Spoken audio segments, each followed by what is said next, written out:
दोस्तों, Indian railway finance corporation limited यानी IRFC की बात करें तो यहाँ पे बहुत बड़ी ब्रेकिंग न्यूज़ निकल के आ रही है। आईआरएफसी के पूर्व सीएमडी को अदालत ने पूरी तरह से बरी कर दिया है। अब पूरा मामला क्या है उसको समझने की कोशिश करेंगे इस वीडियो के माध्यम से।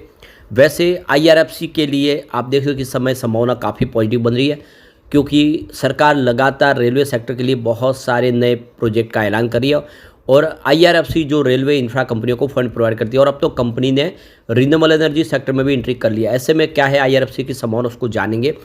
दूसरी तरफ देखें तो रेल विकास निगम लिमिटेड के लिए बहुत बड़ी अपडेट निकल के आ रही है। सरकार ओएफएस ला सकती है आरवीएनएल में, और भी बहुत सारी कंपनियां जिसमें एलआईसी भी शामिल है।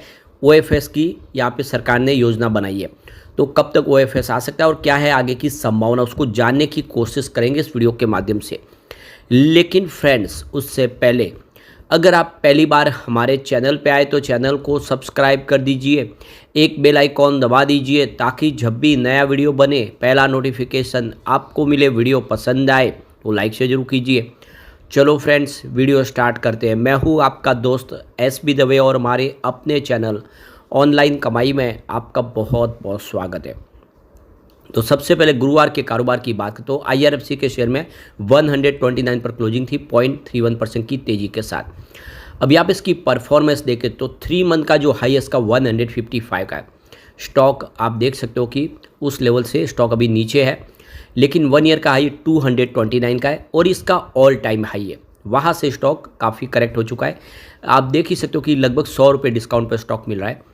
3 मंथ का लो इसका 108 का है, जो पिछले दिन उसने बनाया वहाँ से काफ़ी बेहतर किया है। और इस 1 ईयर का लो अगर आप देखेंगे तो वो भी 108 के आसपास है, लेकिन 3 ईयर का जो लो है वो 19.30 का है। ये आईपीओ के बाद इसकी जो प्राइस आई थी, लो प्राइस, उस लेवल से आप देख सकते हो कि ये मल्टीबैगर साबित हुआ है। अब जो बड़ी अपडेट निकल के आ रही है, आईआरएफसी के पूर्व सीएमडी को आरोप से बरी कर दिया गया है कोर्ट ने। तो देख सकते हो कि आईआरएफसी में कथित महंगे उपचार घोटाले में दिल्ली की एक अदालत ने बड़ा फैसला सुनाते हुए पूर्व चेयरमैन और प्रबंध निदेशक यानी सीएमडी अमिताभ बनर्जी को सभी आरोपों से बरी कर दिया है। अदालत ने स्पष्ट शब्दों में कहा है कि उनके खिलाफ न कोई गंभीर संदेह है और न ही उन्हें मुकदमे का सामना करने के लिए बाध्य करने का कोई औचित्य है। राउंज एवेन्यू कोर्ट की स्पेशल जज विजेता सिंह रावत ने अपने आदेश में कहा कि इस मामले में उपलब्ध साक्ष्य इतने कमजोर है कि पहली नज़र में यह नहीं कहा जा सकता कि आरोपी के खिलाफ कोई गंभीर संदेह है। इस मामले में आगे बढ़ना न सिर्फ न्यायिक व्यवस्था पर बोझ डालेगा बल्कि न्यायिक समय की बर्बादी भी होगी। तो दिल्ली की अदालत ने सीबीआई की उस जांच पर भी अप्रत्यक्ष रूप से सवाल खड़े कर दिए हैं, जिसमें बनर्जी पर करोड़ों रुपए के उपहार, जिनमें सोने के सिक्के भी शामिल है, खरीदने और उनके वितरण में अनियमितता का आरोप लगाया था। सीबीआई का कहना है कि आईआरएफसी अधिकारियों ने इतने महंगे उपहारों के प्राप्तकर्ताओं की सूची तक मुहैया नहीं कराई और ना ही खरीद के लिए कोई मानक संचालन प्रक्रिया यानी एसओपी मौजूद थी। रेलवे सतर्कता विभाग को सूचना मिली थी कि आईआरएफसी के फंड से बेतहाशा खर्च कर उपहार, खासतौर पर सोने के सिक्के खरीदे गए और अनियमित तरीके से वितरित किए गए। जांच का दायरा बढ़ने पर अमिताभ बनर्जी, जो इसके सीएमडी थे अमिताभ बनर्जी, उनको घेरे में लिया गया। बाद में उन्हें पद से हटा दिया गया था। रेलवे मंत्री अश्विनी वैष्णव की अनुमति के बाद इस मामले की जांच सीबीआई को सौंपी गई थी। इस बीच अदालत के ताज़ा फैसले ने अमिताभ बनर्जी को राहत दी है, लेकिन इस पूरे प्रकरण ने सरकारी कंपनियों में जवाबदेही और पारदर्शिता को लेकर कई सवाल खड़े कर दिए। अदालत ने अपने फैसले में कहा कि सिर्फ आरोप लगाने से किसी की प्रतिष्ठा को ठेस नहीं पहुँचाई जा सकती है जब तक आरोपी के खिलाफ कोई ठोस और पुख्ता सबूत न हो। तो यहाँ पे देख सकते हो कि पूरी तरह से आप अमिताभ बनर्जी इस पूरे मामले से बरी हो चुके, और आप देख सकते हो कि उनको इस मामले के लिए काफ़ी सारा उनको सज़ा भुगतनी पड़ी थी और अब वो इस मामले से बाहर निकल चुके हैं।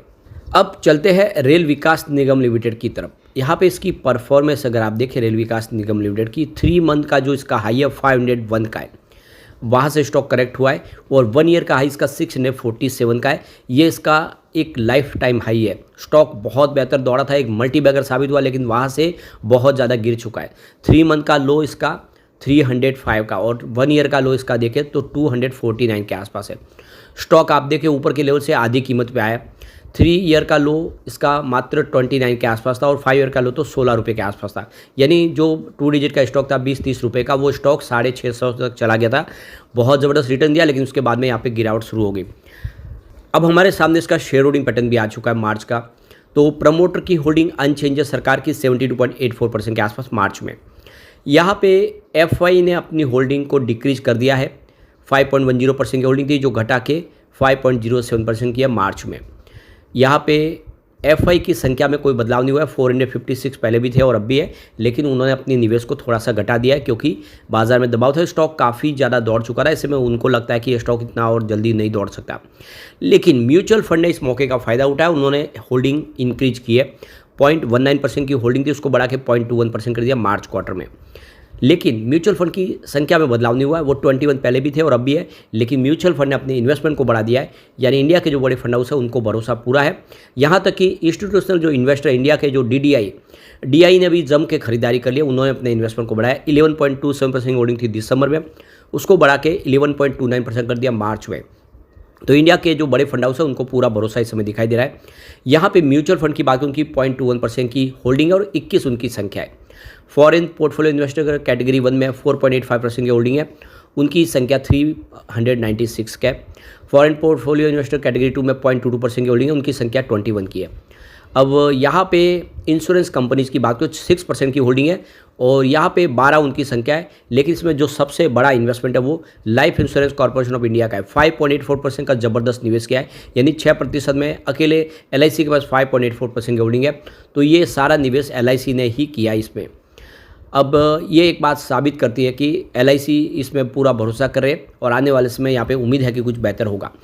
अब जो बड़ी अपडेट निकल के आ रही है, सरकार फाइनेंस 2026 के अंदर डिसइन्वेस्टमेंट प्लान को लेकर आगे बढ़ रही है। यानी सरकार कोल इंडिया, एलआईसी और आरवीएनएल में ओएफएस ला सकती है। तो यहाँ पे देख लो कि मजगांव डॉक का एक ओएफएस लाया गया था। अब यहाँ पे सरकार 3 और कंपनियों में ये अपॉर्चुनिटी देख रही है। तो गवर्नमेंट अपनी होल्डिंग को और ट्रिम करने जा रहे हैं। तो देख सकते हो कि कोल इंडिया हो या फिर life insurance corporation of India, rail Vikas Nigam limited और गार्डन रीच शिप बिल्डर्स में सरकार अपनी होल्डिंग को ट्रिम कर सकते हैं फाइनेंस 2025-26 के अंदर। ये सरकार की तरफ से खबरें निकल के आ रही है। तो ये देख लो कि आरवीएनएल का जो यहाँ पे देख लो कि जो फर्स्ट क्वार्टर फाइनेंस 2026 उसमें ओएफएस आ सकता है। तो यहाँ पे एलआईसी का जो डिसइन्वेस्टमेंट है वो 4th क्वार्टर में आने की संभावना है। और यहाँ पे देख सकते हो कि एलआईसी आईपीओ ने हाइप क्रिएट किया था, लेकिन निवेशकों को कोई फ़ायदा नहीं दिया इतना।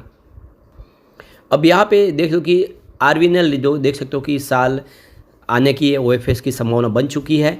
और यह देख सकते हो कि जल्दी ही रोड शो शुरू किए जाएंगे इसके लिए, इन्वेस्टर लाने के लिए। तो मनी कंट्रोल की खबर के हिसाब से जीआरएससी की तरफ से जो देखे ओएफएस 2025-26 के अंदर लाने की तैयारी है और सबसे पहले आरवीएनएल का ओएफएस आएगा। वैसे तो इसके अंदर होल्डिंग सरकार की 72% है, यानी 75% की अपर लिमिट के नीचे है, लेकिन फिर भी सरकार यहाँ पे अपनी स्टेक और बेचना चाहती है। तो इस समय गवर्नमेंट की होल्डिंग की बात करो 63.13% की कोल इंडिया में होल्डिंग है और एलआईसी के अंदर 96.50% की होल्डिंग है जो काफ़ी बड़ी है। 72.84% की होल्डिंग आरवीएनएल के अंदर है और 74.50% की होल्डिंग जीआरएससी के अंदर है। और अब सरकार यहाँ पे ओएफएस लाने की संभावना बनी है, तो जल्दी ही ओएफएस आ सकता है।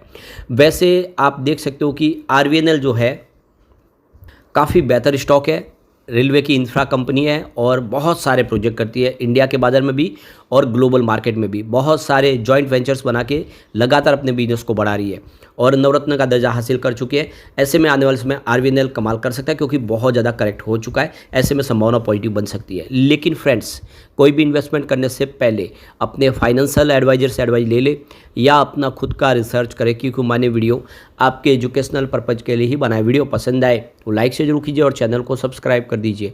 Thank you friends.